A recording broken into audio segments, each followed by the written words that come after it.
Hello YouTube, I just completed ADC to Diamond and I wanted to talk about what I learned from playing AD Carry to Diamond, and yeah, that's basically what this video is going to be about. So first, my champion pool, I tried out first Samira, didn't work out, then Tristana, a little bit of success but didn't really win enough games, and then obviously Karthus, which is a champion that I was very familiar with and luckily can be played in many different roles. In my opinion, can actually be played into 5, but most of the time will just be picked in jungle, mid, and on AD carry. So yeah, I made it to Diamond 4 with a 57% win rate, 67% on Karthus, and I was playing in...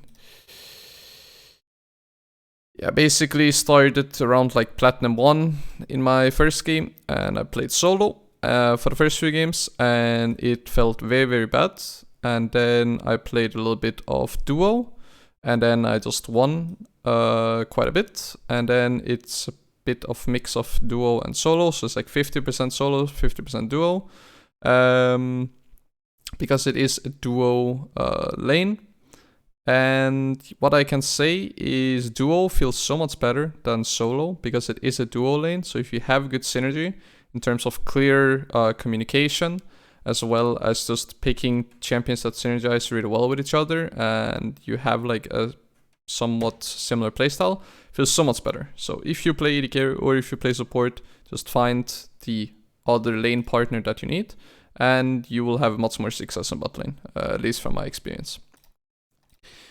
Now for some actual tips. So what I learned is that AD carry is not really that important to counter pick with. So what you should be doing is you should try and trade into the first 3 slots so that you can have counter pick on more important roles such as top lane or support. So basically just pick AD carry somewhat early and let your support have the counter pick, because counter picking as ADC is pretty much useless because AD carries do not dictate how lanes goes. They are basically just following up whenever the support is going in, right? So it doesn't matter if you have the better AD carry matchup if the support matchup sucks, because typically the support is the one engaging and the AD carry is the one following up. So that's the first thing. The second thing is knowing when to go heal, ghost, exhaust, barrier, and or TP. So there are many different summoners that AD carries can go. Most of the time, especially in lower heroes, people will go heal, maybe exhaust, and maybe barrier. TP are only on champions such as potentially Ezreal or mages. So if you don't play those, then TP is not relevant for you. But ghost is something that we've seen recently come up, and it's basically if you can survive laning phase, and you need that extra bit of movement speed for the team fights. So if you need that, then consider going Ghost. And yeah, basically just knowing when to have each of these 4 to 5 summoner spells can be quite important, both for laning, but also for team fights. The third tip I already mentioned, it's just pick something that has good synergy with the support, but most of the time I think AD carry should be picking before the support or together with the support. So yeah, just pick your comfort champions. But if you see something being hovered, then yeah, obviously try and see if you can pick something that has good synergy with it. Tip number 4 is also something I quickly mentioned. It's basically let the support dictate how the lane goes. So if the support is going in, then great, you just follow up. But if the support is roaming, then you should respect it and play passive, and potentially have to give up a wave if you're playing 1v2 and you're playing a specific champion, or if enemy is really good at diving on bot lane, then yeah, respect it, because otherwise you're just going to die and lose a wave, which sucks. Number 5 is focus on farming. Quite simple tip, but from my experience, it does not make a lot of sense for AD carries to be roaming a whole lot. I would say that the roams that you would be doing would be roam to Drake, because it's very close. Sometimes rotate to potentially invade on enemy jungle or to cover your own jungler from the bot side, but that is about it. Already roaming into mid lane is too far, unless if you're playing Twitch AD carry, then I think you can roam into mid lane, but most of the time, around like bot side jungle, Drake area is the first that you're going to be going. until the first tower is obviously gone, which can be between typically like minute 8 to minute 14, 15. You should just be staying on bot lane and focus on farming. So don't roam to Rift Herald, because most of the time it doesn't end up working out. Only time you should be doing it is if you do a lane swap for the Rift Herald, which you sometimes see in pro play, but rarely happens in solo queue.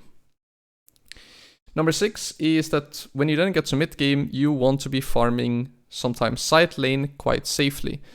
And sometimes when people are going into the mid game, then you're not gonna be seeing people going into their standard lanes, because people just don't know about lane assignments, right? So sometimes people are going to swap in between lanes, and basically what you want to be doing as an AD carry is you want to farm.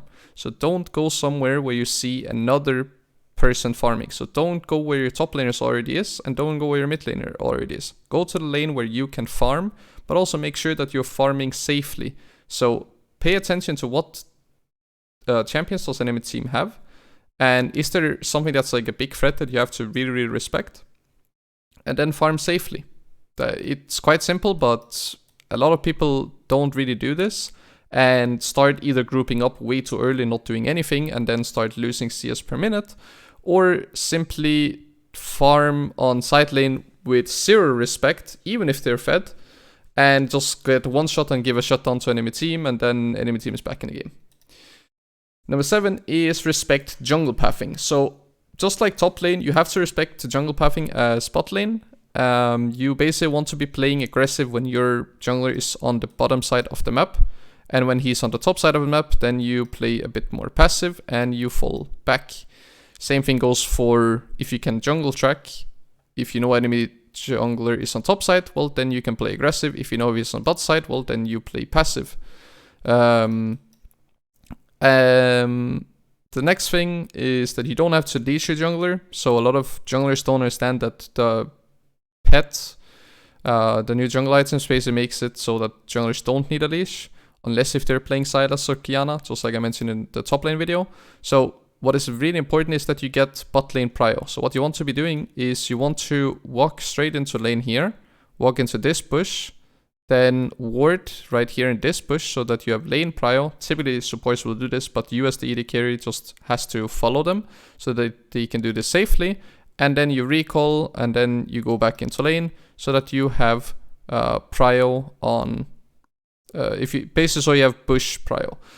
You will then quite often see that enemy will leash on bot side, especially if you're playing in lower elos, meaning that they are going to be going one of these two ways. Well, if they are doing that, then basically cheese them, because even 100 or 200 damage can be enough to basically control a lane, but sometimes it can end up in an all-in or getting a flash, and I have many times gotten a free kill level 1 simply by doing this. And number 9 is then knowing what type of mythic you should go. There is a big debate between when should you go Kraken, when should you go galeforce, and the way that I see it is that you should go galeforce when there are either no tanks or only one tank that you know as a team you can collectively deal with, or if you have some type of champion that is good at dealing against tanks outside of you, so any type of like true damage or whatever, then you should go galeforce. But if there is one really big tank and you're the only one who can deal with him, or if there's already 2 tanks, you should be going Kraken Slayer. And this is really important because over the course of an entire game, just the mythic itself can basically change your damage output by a few thousands of damage. So, and then number 10, the last thing, and this is also really, really important, keep your flash for the important fights. What people need to understand is that AD carry is a carry role. So you need to have flash for the important fights. You need to have galeforce and summoners up for those important team fights. And most of the time, those important team fights will be around Dragon, especially the later dragons, especially Soul and Elder Drake, as well as Baron. Enemy team wants to kill you. So if you don't have flash because you either wasted your flash or you basically use your flash to get a kill that didn't really make any difference, well, then you're so much more easy to kill compared to if you do have flash. So keep your flash and think about the way that you're using your flash, especially in the mid and late game, because just having flash in itself can be game changing for team fights. Like, you can turn a team fight if you flash a really important ability. If you flash the enemy team's engage, well, then you can basically turn and you can win the team fight and essentially win the game. So those are my 10 tips for what I learned from playing AD carry to Diamond, even though I played a mage, but I still played the AD carry matchups. And yeah, I hope you guys enjoyed it. If you did, then remember to like. If you have any questions, then leave in the comment section down below. Subscribe to see when I play mid lane to Diamond. And if you want some coaching from me, then I am now coaching people on AD carry as well. And I will be coaching on mid lane very, very soon. So yeah, thank you for watching and see you guys.